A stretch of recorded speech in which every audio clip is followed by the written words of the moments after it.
after watching the footage, I was paddling for pretty much a closeout. I don't even know what I was thinking. Oh, man.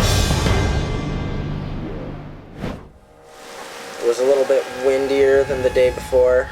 On your backside, that's really challenging. I wasn't feeling quite as confident as I was when it was sheet glass. I was sitting on the west peak. All of a sudden, this wave just popped up, and I was like, whoa, this is it. And I just kind of flipped around as fast as I could. Paddled, paddled, paddled.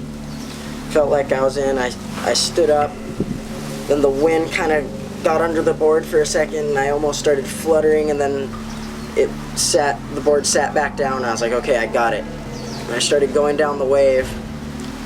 I started trying to turn, and all of a sudden the board wasn't turning, and I think it was just because it was too big for me.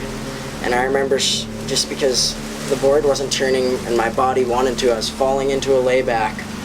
And at first I was like, no, I can stick this, and then I just remember looking up and the lip was coming over me, and as soon as my back hit the water, it was like a quick skip, kind of launched me, and then I think I went maybe into the lip and it pushed me down.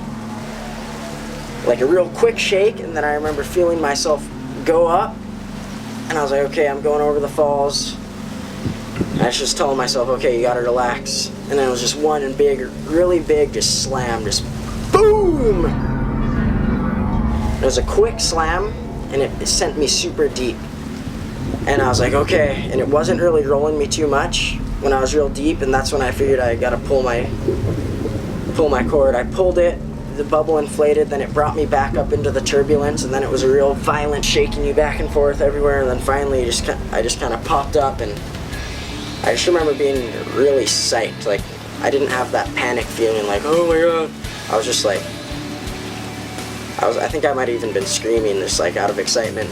I don't know how long it was. It didn't feel like it was that long of a hold down, and then I was like, okay, you gotta relax, you got some more waves to take on the head.